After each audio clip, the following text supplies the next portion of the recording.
same, ain't no debate. Conclusion meant to break by the power of the sword. Get it. Hello, London! Hello, BGs and NBs. Welcome to the MSI 2023 for the second best of 5 in the LEC clash between G2 Esports and Mad Lions. I'm Quickshot and I'm joined by nobody at the moment. Producers are telling me that my analysts, why are they on a treadmill? Hello, Trevor. We're out here in London running it down just like our teams. Now, Mad Lions, fastest team in the West, 1647. That's a historic pace. You gave us hope.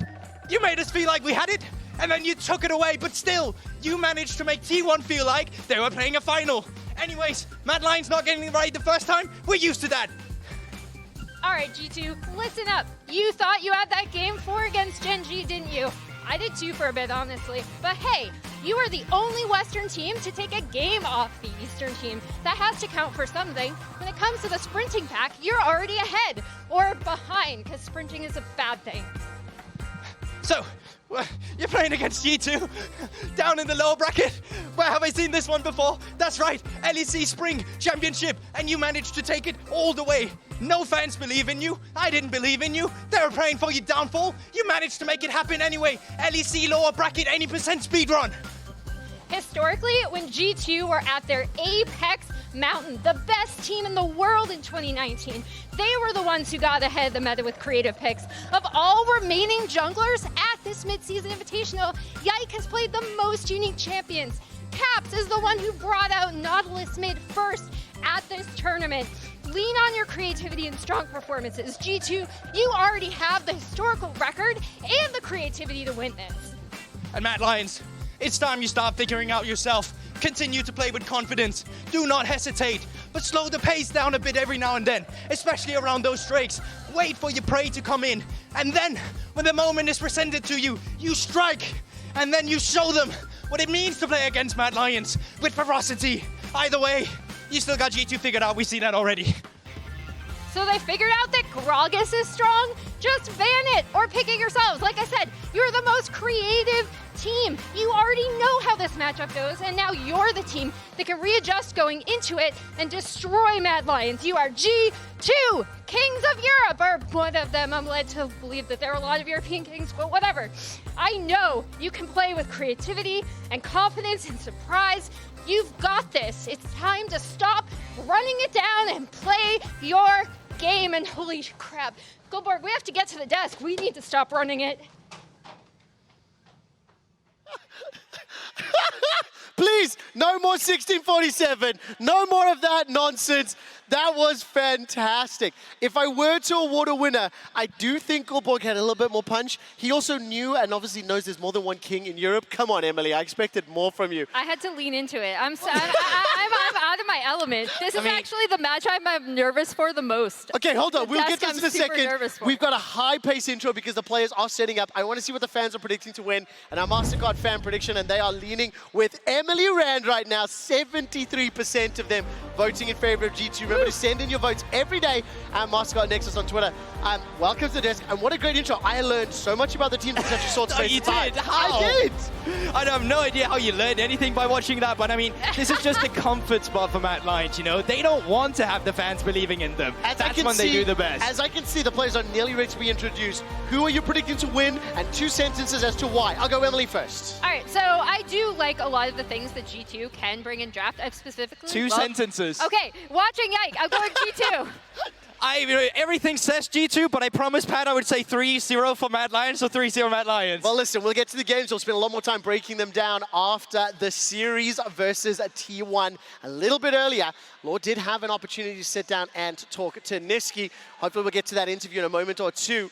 For now, though, as we do have a little more time, quickly talk to me about bans. I heard Emily talking just ban Gragas. Is it that simple? I mean, it may not be that simple, but it certainly probably will be banned in that regard. I think G2 has a lot of bans that you need to look out for as well. We've seen the Nautilus, and without it, they've actually been... I don't really, they're just a bit uncomfortable, really. Seeing Caps on the facilitators doesn't have the same true ring to it that he used to in the past, where he actually gets enabled on a side lane. But yeah, these are some of the picks that you can certainly see on the ban list. Emily, what's your take then in terms of some of the priority picks and maybe some of the players that you're also going to look to step up today? I mean, obviously, from G2, it's still a bot-focused meta. I am looking at their bot lane specifically. I think the cool thing with G2, when I've looked at them across the split, again, to focus on certain champion picks, I think each of their players seems to have a few wrenches that they can throw in, and then you're like, okay, I have to worry about banning this. Oh, I have to worry about banning that, etc. Well, we're going to find out. I actually have heard the players are just about ready for picks and bans. So Emily, Mikkel, we will spend a little bit more time breaking it down later on. For now, ladies and gentlemen, and everybody else, let's introduce our second TriCast for the day for G2 versus Mad. Thank you very much, Quickshot. I'm Medic. This is Kobe, and on the end there is Vedi. You're in the middle of a Medi-Vedi sandwich. Kobe, how are you feeling? I'm feeling great. I feel like I'm a fan that just won a sweepstake to come cast LEC. Do you want to cast Mad Lions versus G2 with the famous Medi-Vedi combo? It's going to be a banger. Yeah. We've had the pleasure of casting them Winter Finals, Medic. We cast them in the lower bracket in spring as well. Right now, the best of 5 score between these two teams is 1-1. Yeah. This is all the marbles, okay?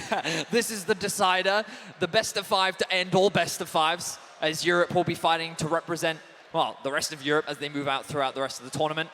And expectations, well, what can we say? Both teams got smashed. We can say they're low, Vedius, I think is what we could say here. It will be fun League of Legends, if not perhaps the most exemplary League of Legends we've seen today. Well, looking at it from an outside point of view, I feel like there are some minor changes that G2 can take from T1 to storing Mad like that, and them permabanning Niski's Gragas. I feel like that is something that G2 probably should have done last time around, and they probably will do this time around, adopt that ban, because Niski being 11-1 on Gragas this year is outstanding and definitely looks a lot different on other champions. Yeah, I mean, it's definitely something that you want to respect. I'm very curious as to what the bot lane meta is going to look like. The fact that Hansama with his comfort pick was shut down so effectively by T1, it brings into the question of, can you afford to actually let this through? Because domestically, this was something that you had to ban away from Hansama, but maybe against the bot lane of Kazi and Hylissang, they still need to showcase that respect, because domestically and internationally, obviously, 2 different ballparks. Of course, we are talking about the Draven when we talk about Hansama being undefeated, went 6-0 in the LEC and then was absolutely slapped earlier at MSI. There's the Draven banned by Mad. They don't want to see that at all. Olaf as well, and the Krakus removed. So immediately, the teams have been listening to you guys. This is smart. G2 are taking notes from the T1 bans. They also permabanned Rakan is the 3rd ban there. You know, taking out the Gragas from Niski and then taking out those hard engage options from Mad Lions for their team fights. But the Draven remains banned. Kasante's value has been increasing dramatically. Both Mad and G2 suffered at the hands of the Korean Kasante. And it looks like that is going to be removed from the pool. Will the Rakan, the Maokai, though, is up Just and copy available. T1 homework. There you go. Will it be the Maokai first pick? And it looks like that will be the direction for Mad. What is the answer that G2 have prepared? Of course, Yike has a wide array of different champions that he's more than happy to play into the matchup. The question is, what would G2 look to pair alongside it? Will it be the Aphelios? Will it be the Jinx, as we've often seen be a high priority at this tournament? Yeah, I think G2 probably look the best when they have got Caps on a facilitating mid and Yike on one of those carries. Love to see them lift up a jungler to be that carry. And here we go. Looks like it might be locked in early. Yeah, the Nautilus for Caps. We saw him bring it out at the start of play-ins. It is a facilitator in the mid lane. There's the Aphelios alongside it. And I think I very much agree with you, Kobe. Caps at the moment seems to be in a little bit of a slump, but he does still move around the map relatively effectively. And if Yike can get ahead, Caps is great at facilitating him. As far as I can tell, this will be Hansama's first Aphelios game this year. Definitely is. I mean, when we think about it domestically, it was not a champion that he often went for. Usually he would handshake it for the Jinx instead. He also played a lot of Varus during the regular season. Aphelios was something that you don't often associate with the player Hansama, so we'll see how he's able to manage his guns as he brings that out as a debut here this year on MSI. Yeah, I've got this weird feeling that we're going to get a lot of Jinx Aphelios for this tournament. They're so good at carrying a lot of these team fights. And Aphelios is especially good when there's a lot of melees on the enemy team jumping into you. And so I like this from Mad. They pick up the Jace, some more long range, some more poke options for them so they don't get cut down by that buzzsaw. It's also something Chasey's very comfortable on in that top lane. Can flex it to mid, although we don't see Niski pick up the Jace too often. Expectations are that Chasey will pilot it in top. Look at this, the Kazakhs locked in for Yike. You would assume that the Nautilus is going to the mid lane. Of course, it can be flexed. We know that that is the beauty of the champion. So we'll have to wait and see for sure which direction it does go in. With the Braum being banned, so something that G2 did struggle with. And so they want to remove that and take it off the board. Yeah, take away any more of these team fighting supports here from Mad Lions. Remove some of those options. This is right up G2's alley, though. This is exactly what I want to see from them. You know, have Yike on one of those scary carry champions in the Kazakhs. Even though some people already are starting to detract from assassin jungle gameplay, now you have to worry about some big AoEs. Cannon taken away by Mad Lions. Of course, we have seen Broken Blade bring that out a couple of times so far at MSI. The Braum as well, very strong into the Nautilus, so I'm not really too surprised that G2 decide to ban it out. I do wonder where Mad will go. They're looking for mid support on 4-5 here. And the Scion is up too. You know, Broken Blade usually plays a lot of carry champions, but Scion into Jace has been a very, very potent soak up. And Scion allows you to do all those level 1s invades as well. G2 have the luxury of going for something like a Top Kenshi if they want to. Of course, it would guarantee where that Nautilus would be going, but perhaps they're more than happy to accept that. Remember that you don't know where the Jace is going. You did mention it earlier, Medic, the flexibility of Chasey and Nisqy being able to play it. But maybe that's the safer approach with the Thresh band away. I wonder if they are... There's the Scion. I wonder what they are considering here. Good call there on the Scion ban, Kobe. I do wonder if G2 will just go safe top. You could pick something like Gnar here for Broken Blade. Yeah, he's not the most experienced on it, but it's something all top laners really know. Instead, it looks like they might pick their support here, reveal the fact that this Nautilus is going mid as we expected, and then look for that top lane counter on 5. Ooh, Annie, okay. I mean, still flex. You can still flex it. That's flex them all over the place, man. They've gone to Muscle Beach. The expectation is, though, that this Annie nice NA reference. I like that. I feel welcome here. Well, I think this Annie is likely to go into the mid lane with the Nautilus moving down into support. We did hear Mickey bantering in play-ins that he believes that he is the stronger Nautilus player. Of course, Cap's no stranger to the Annie as well, with the Leona being locked in for Mad, so they want a little bit more engaged to follow alongside the Maokai. Does give them a very proactive bot side of the map to play through as well if they want to do that in the early game. The question is, how will they round out their draft? And it looks like it's going to be the Gnar. Okay, so they are going to have Nisqy take up the Jace this time around. Soak it up in the mid lane with the extra bit here. So Mad do have a decent amount of range. Yes! Yasuo counter! One of the oldest and most exciting counters to Gnar. Find the Gnar up there. As soon as the Gnar is mini form, go in for the trades. Oh my goodness. Broken Blade, yes, deliver the excitement. It's such a potentially volatile lane, though. You look at... Oh yeah, it's volatile, all right, because Yasuo has to get in there to go for the trades. But you go in when the minions are in the line, so you can still use one of your enemy minions to jump back out with the E. You're still going to need some jungler attention, though, to make sure you've got the openings to put the pressure on the Gnar. A lot of it is with kill pressure up there. Yeah, I feel like that G2 could have just rounded out their draft with a solid front line, something like a Malphite that can just act as a reliable engage, and then they're like, no, we're going to take the skill match up top. Elyoya, wouldn't be surprised to see him path towards the top side of the map, but range is something I think Mad have a lot of with Jinx, Jace, and Gnar. They have a lot of poke at their disposal. They have a lot of ways to enter, especially around these neutral objectives, and face checking into Mad Lions is going to be very challenging. G2, I think, don't have the easiest engage, given that they're very reliant on Nautilus finding that initial hook. So I think that when it comes to the team fights, Mad have a lot more options to get those better fights. And from the G2 side, I feel like there's a lot on Caps actually finding roam timers with this Annie. Caps has had games where he has roamed to both side lanes successfully, even before 5 minutes. If you can get that Annie up there roaming to the top side too, Gnar could be under a tremendous amount of pressure. There's so much volatility here. This is going to be an exciting one. London, Europe! It's League of Legends European Edition as we have a rematch between Mad and G2. One of us will win. Isn't that great? We'll have a European victor here at MSI. Looking forward to it. I have done a bit of crunching of the numbers here, and I'm pretty sure this is Broken Blade's first Yasuo game ever in competitive play. I could be proven wrong by our stats team, but from everything I've had a look, it's something we haven't quite seen. He did play it in the TCL back in 2017, but not in a major region. I mean, the truth is, Medic, being on G2, playing Yasuo is a rite of passage, you know? Everyone in G2's history has played Yasuo at some point, or will play it in the future at some point. This is just Broken Blade's opportunity to prove himself. We'll see how he does in the top lane matchup, and we'll crucially keep our eyes on these early junglers, as we may be seeing a bit of a delayed invade here from G2, I imagine, just to get a bit of information.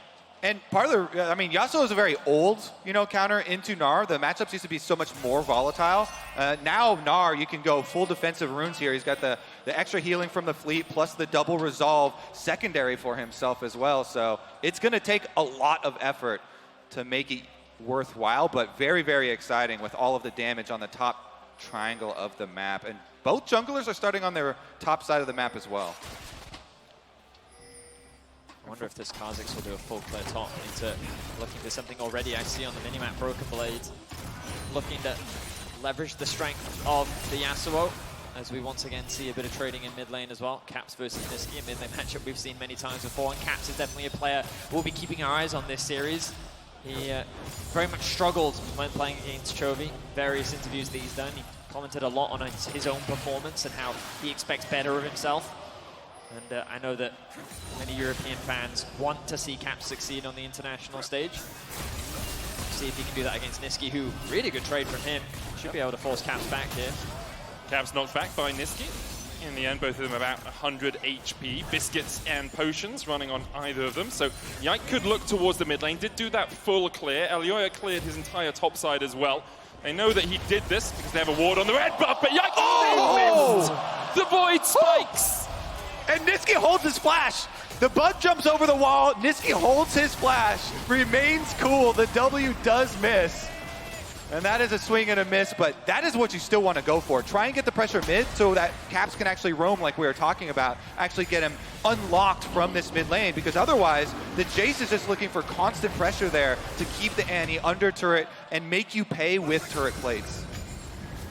Broken Blade dashing around as much as he can in the top lane, but he was hit by the wallop, he was hit by the house, and he loses out on the trade overall.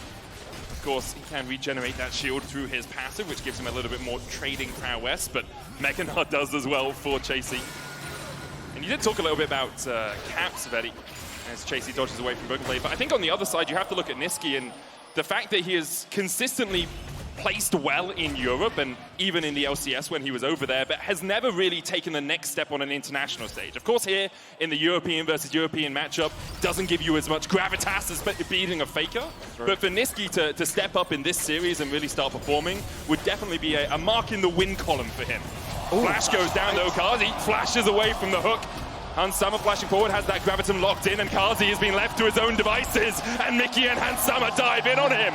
First blood, G2. Huge here for the bottom lane, left alone, and they take advantage. Meanwhile, vision around mid lane is going to be important in allowing Nisqy to continue to push in on Caps, and so they have junglers constantly here, and on a ward. Yike still has the flash, has the jump. And dash across into the Dragon Pit, Nisqy collapsing.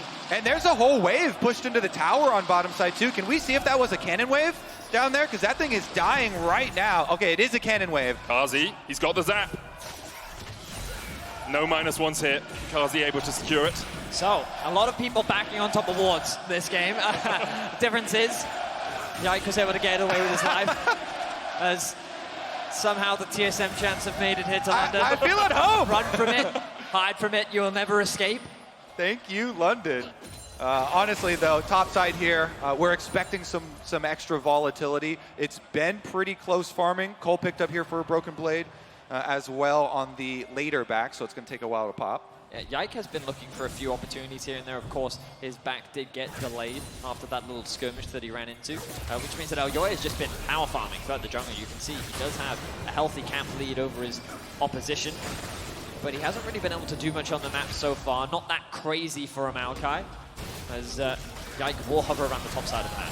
Hilly, hook, rooted, flash forward, shielded but cleanse away from Hansama. Hilly stepping forward further. Can't get too much more damage down, and takes half his health in the trade.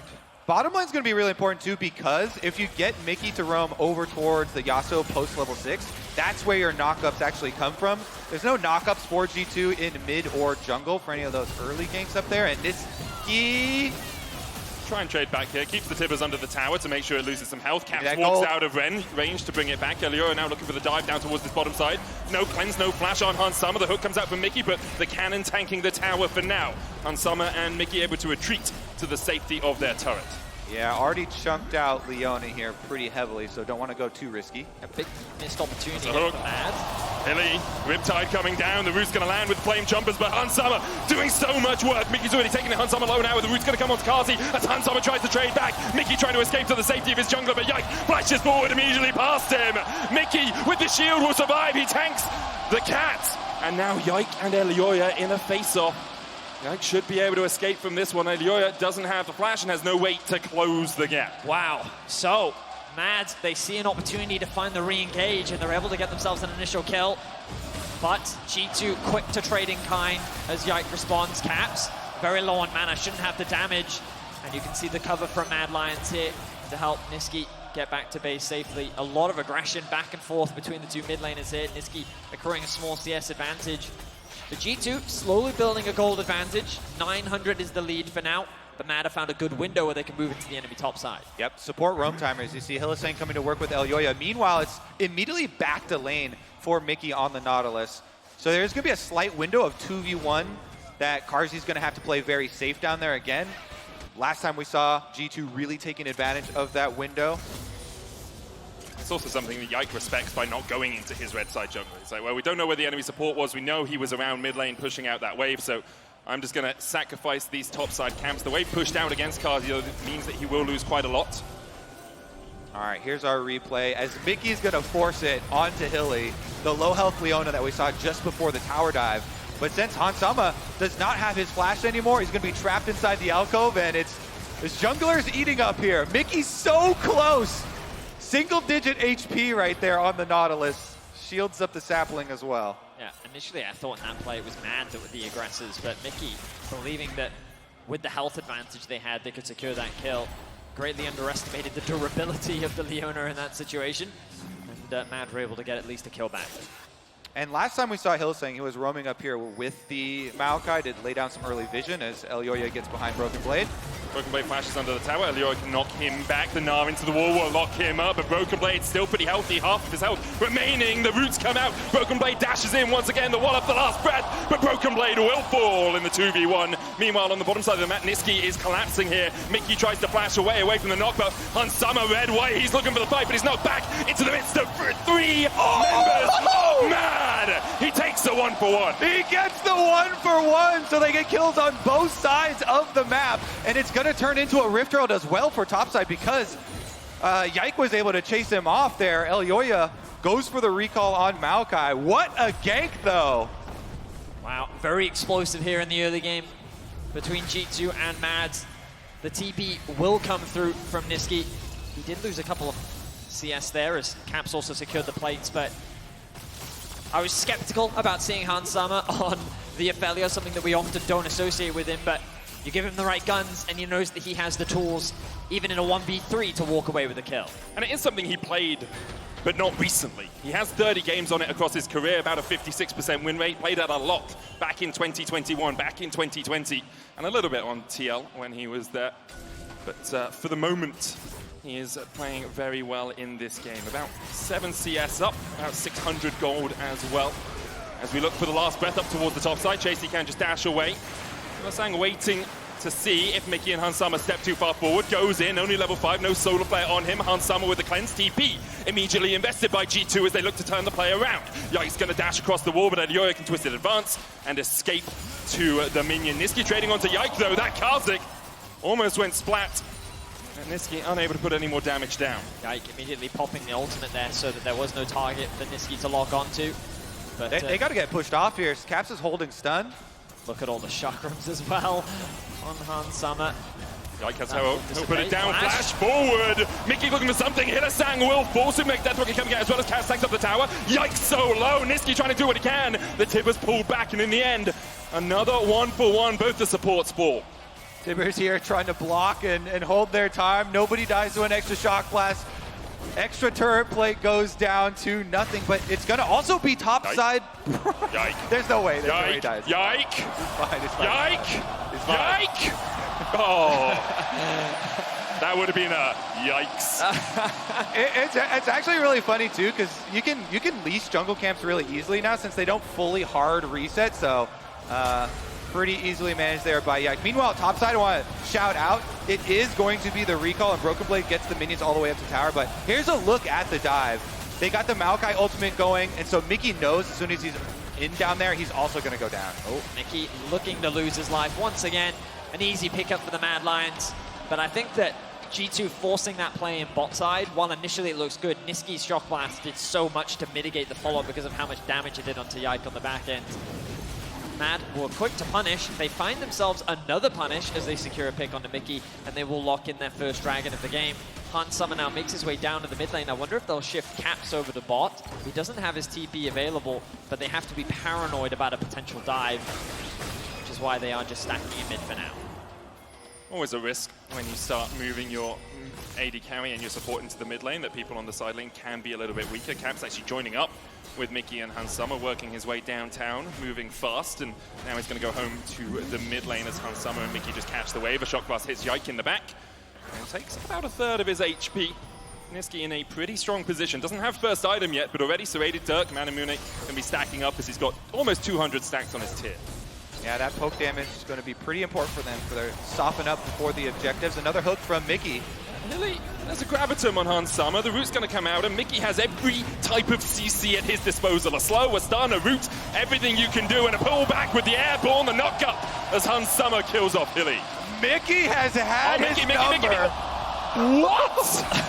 That was like 28 HP. Perfectly calculated by Mickey there, but the second time now we've seen the bot lane with their backs disjointed ever so slightly, and Mickey was very ready to punish that, but now G2 are threatening a dive bot lane. Alura is here. Pops out the Nature's Grasp. Caps dodges away from the zap, and Yike can just dash across the wall. So in the end, the dive comes to naught, but did have to invest the Maokai ultimate to stop it from happening. Yeah, it's been pretty good defense for Mad Lions, you know, defending the recent couple of dives on bottom side. It's just that their bottom lane keeps getting picked off by Mickey when they're on those desynced timers for themselves, really costing them in gold. It's a battle that's always a lot of fun to see. The two best supports to ever come out of Europe, Hylissang versus Mickey, constantly trading near the top of the table. And here, trading to be Europe's last hope at MSI as Yike dashes forward. Hylissang pops the Eclipse. The hook's going to land, though. And now they try and turn it back onto Yike. He is low, but Mickey flashes in front of the zap. Yike, though, falls first, and Kazi now starts to get excited. And the crowd does, too. Kazi opens up on Mickey, and there's no escape for the Nautilus. Sent to the depths below. He uses the Titan's Wrath for a shield, but the flames will follow him down. Niski now trading onto Hans Summer. No mana, really. And the Super Mega Death Rocket won't find its mark as Niski secures the shutdown. 3 members lose their life as Mad once again find a great play in the bot side of the map. Niski is finding so many opportunities to unlock himself and able to find that shutdown onto Hans, funnels more gold into him, and now Kazi finds himself with 4 kills. This game is so fun. The war over bottom lane continuing to rage, and Mad Lions getting the advantage this time around, because you saw Cap stayed in mid lane on the Annie. Meanwhile, river control for Mad Lions. Maokai's walking down.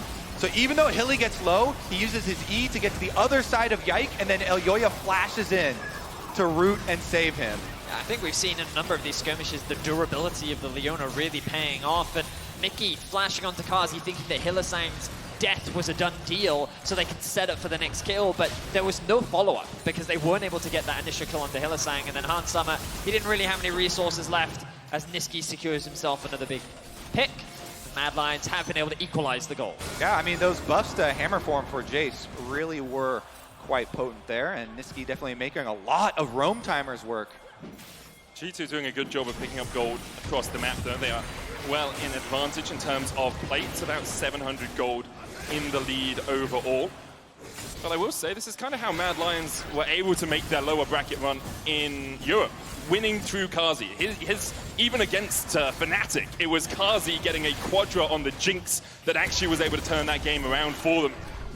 And giving Kazi the ability to carry has worked out well for Mad in the past. Yeah, and now we're getting towards the mid-game. So as Broken Blade goes on, chasing gets the flash. Now we're getting towards the mid-game where you also get to see the big difference in these two jungle champions. as we get a 1v1 preview.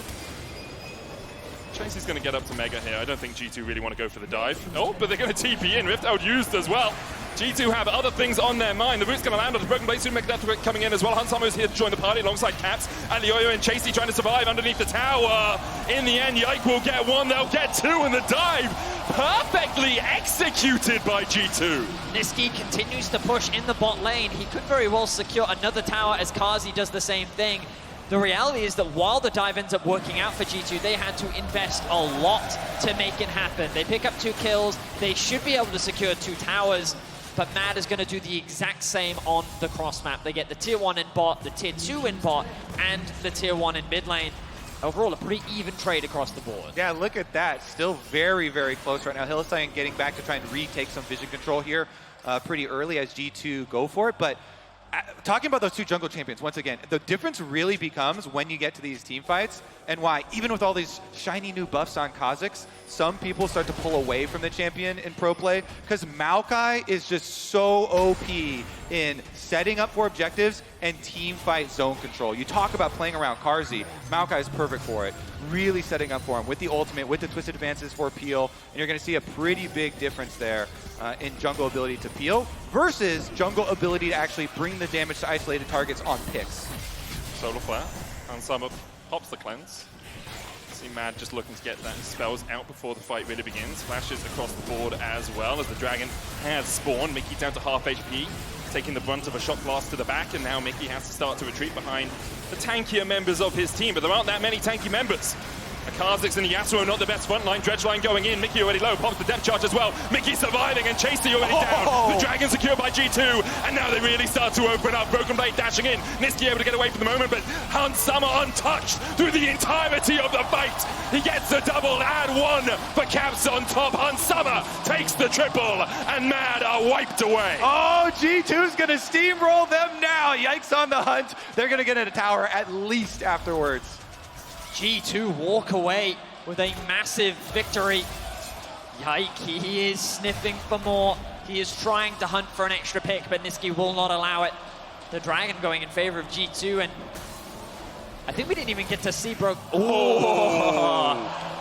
I don't think we actually got to see Broken Blade use that ultimate. I thought that he would use the wind wall to block the Nature's Grasp, and then perhaps follow up on an engage from Mickey. Hang on a second. He's out. He's out. He should be fine. Yeah, he did get popped. He got popped pretty quickly because Mickey's the main front line here, and he's already at 50% health when they start. So G2 actually do a really good job of pulling Mad Lions towards the center of the river here. Then Mickey goes in, gets the knock-up. Yeah, that 2-man knock-up was absolutely massive from Mickey because he really should have just died right at the start of the fight. But it's the front line of Mad that get chain CC'd into death. And then Kazi trying to, after getting that initial reset, looks to clean up the fight, but Hansama in such a clean position allows himself to find the 1v1, and we all know what Aphelios is like. We've seen that 1v1 multiple times, and Aphelios walked away with a kill. Yeah, really good job there with the follow-up from Caps. Mickey combo into Tibbers combo, and they kind of annihilate that front line difference. Hook's going to land, and Lyoyo uses the ultimate to try and disengage, but perhaps, in fact, it wasn't engaged. The TP out, counter TP used by Mad Lions. Hansama, red-white, looking for a fight once again. He's taken down Niski already, and more are sure to follow.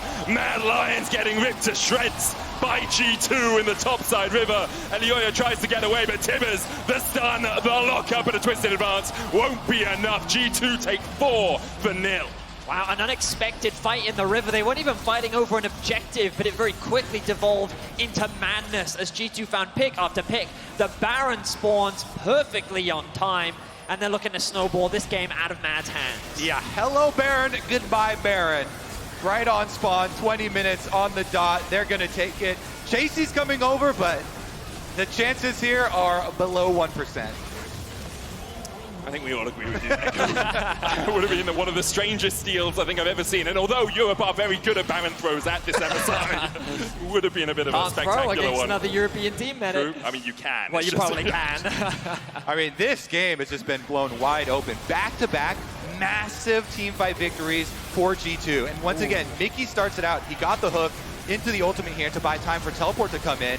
And they're all right on him, immediately taking down Niski. Just the collapse is so quick. And props to Mickey. You know, it was FLICKR who I saw doing this really well when he played Nautilus earlier in the week. But ulting the backline rather than the person in front of you means that you get that initial knock-up on the people in front while also kind of zoning someone out of the fight. And we've seen that twice now in these fights where Mickey's ulti has just provided so much value that it makes it so difficult for Mad to really follow up on any initial engage that they find. And Mad Lions running the two-carry team here with both Carzzy and Nisqy just getting annihilated so early. Meanwhile, G2 have 4 damage threats on their side. I will say, if you go Aftershock, Evans Shroud, Nautilus, that's 5 damage. 5 damage on Emax, absolutely shredded through the enemy team. But for the moment, G2 very much in the driver's seat, 7,000 gold ahead. And as you said, Kobe, Red Bull Baron power play really starting to explode this game in favor of G2. Hans Summer has been involved in every kill. Like, this has been very much the Hans Summer show.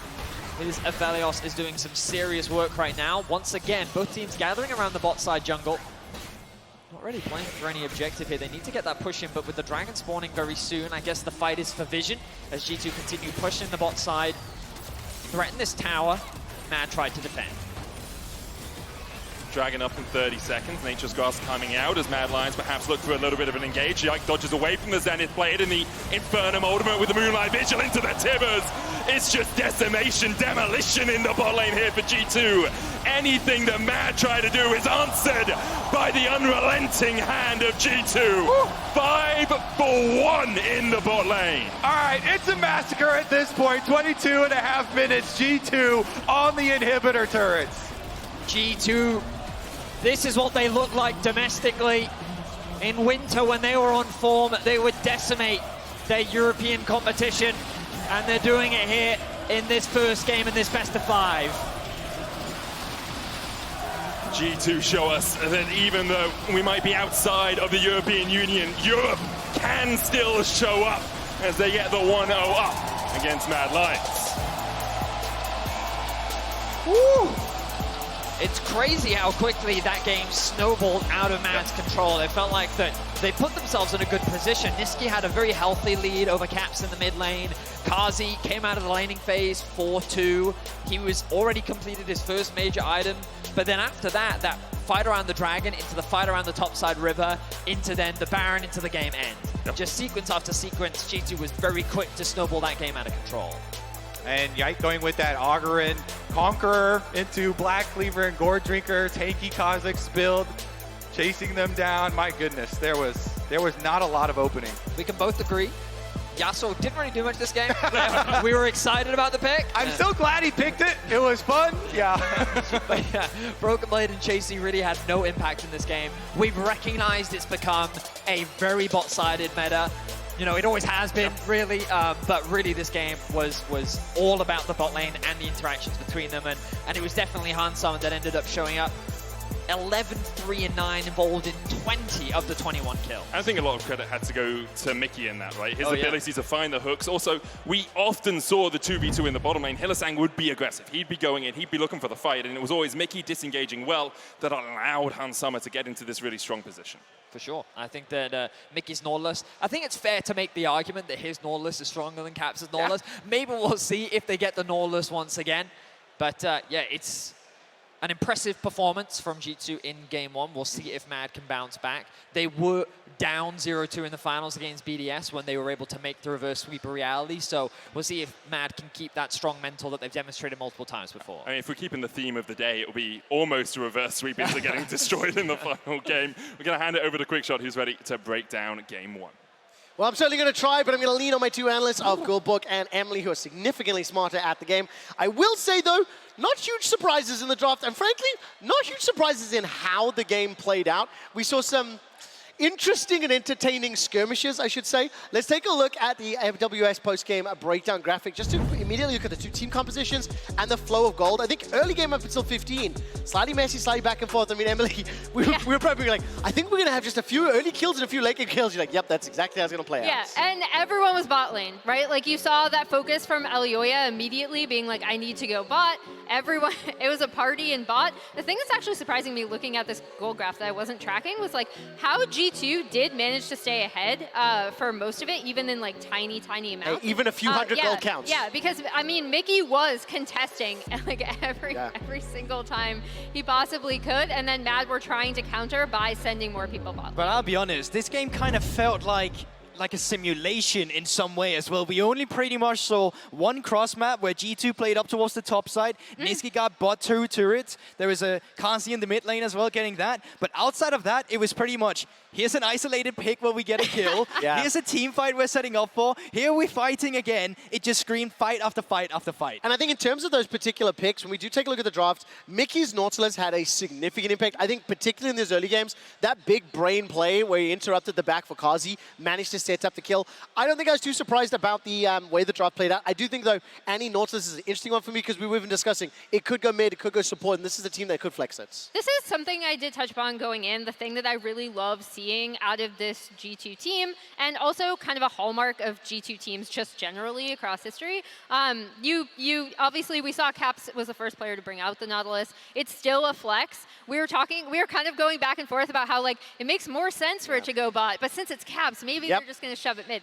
And then the Yasuo up top, which BB hadn't played since TCL. Yeah. So that was really cool. That was kind of like the big wrench they threw in at the end. It was definitely the deciding factor. That wasn't the. No, but I think as well in a meta where so many people go for Aphelios and Jinx, it was a really clever way as well to just have this lockdown because Na was counterpicked by Yasuo, and Yasuo would also function well into the Nautilus combo afterwards. And speaking of that Nautilus, Mickey was on fire in the early game.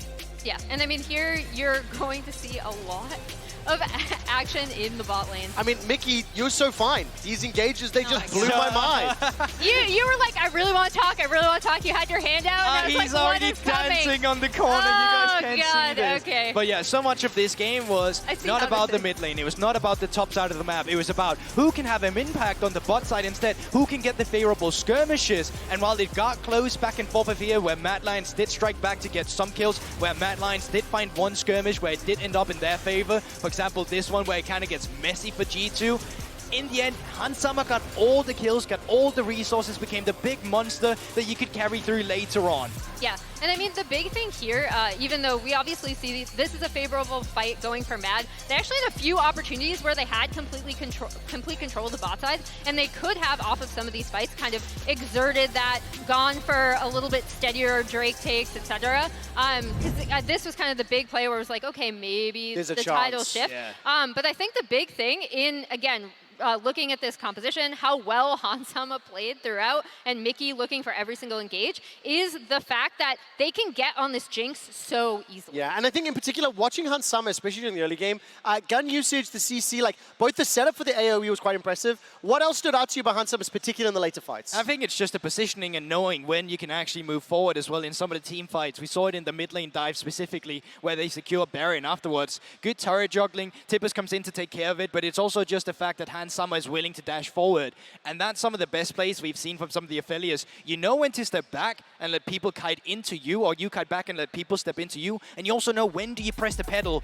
and move forward. And Hansama just understood his assignment in this role here. Yeah, in this Drake fight, we were going in thinking, like, I don't know it's if not a G2 had this, right? Yeah. Like, and then Hans just absolutely beasts this fight. I think it's just the fact that Mickey starts out the ultimate. I think to myself, this ultimate needs to go on Jinx. You layer on top the Yasuo ultimate. BB never got to ult at all whatsoever, but the rest of G2 is still there. And when that fight started, it's not like you had ideal gun combination, but speaking of ideal guns for Hansama, he's going to get rid of the flamethrower, he's going to have red and white, and you know what that means, right? So there you go. And this is perfect. I know the casters called out like, oh, they're not fighting over anything, but this was the game-breaking fight, right? For sure. Immediately after this, they're able to turn on Baron as it spawns, and then the game's just over. Well, fantastic play from G2, closing it out incredibly quickly. Once they do win this, it takes like 3 minutes to finish it off. So Hansama was Mickey, I think, the tip of the spear, but also a lot of investment, a lot of players going down there. Let's turn our attention to game 2. Mad Lions have chosen red side. That is not something we see significantly or really any time around. Goodball, your eyebrows are so furled. Why? What do you think of the approaches here? So flex picks, you get so much value of them going into the second ban phase, and specifically on blue side, when Mad Lions was so good at the Gragas flex, they had a lot of value in that. Now you end up in a situation where the Nautilus has been a huge priority for G2. That's going to be great flexing it down. Going into the second ban phase, you're most likely not going to have any idea what you're going for, but you will have an idea going all the way down to that R5, and maybe that's really what you're looking at. Because G2 can be such a flex-heavy team, you want to have the last say in that draft with the last pick. Yeah, I was going to say, maybe you take a look at their solo laners, and it's like, okay, we know G2 are going to maybe try to do something really tricky. We can try to get a better lane matchup, like you said. I think it is very interesting to me that they decided to choose red side. I would have expected them to continue to go for blue, but... The other thing is I want to see what happens from Chasey. I think it's very early, there's not a huge amount of games, but in comparison to what we saw in domestic league, Chasey is not having the laning phase or the impact that we saw domestically. Now, admittedly, this is his 4th game, right? So it's very small sample size, but I'm wondering where the counter pick's going to end up going, and we may not be able to find the answer. We have to see impacts and bans. G2 strike first in the elimination battle between the LEC teams. Let's see how the reigning champion Mad Lions will bounce back in game number 2. Don't go anywhere, we'll see you in a minute. Hansama flash forward, has that Graviton locked in, and Kazi has been left to his own devices, and Mickey and Hansama dive in on him. First blood, G2. Hansama red way, he's looking for the fight, but he's knocked back into the midst of 3 offers. Mad! He takes the 1-for-1. Okay, Jinx. Yeah. Nice, no flash. Nice. No flash. Actually, give me. Nice, guys. Yeah, good job with this. G2 show us that even though we might be outside of the European Union, Europe can still show up.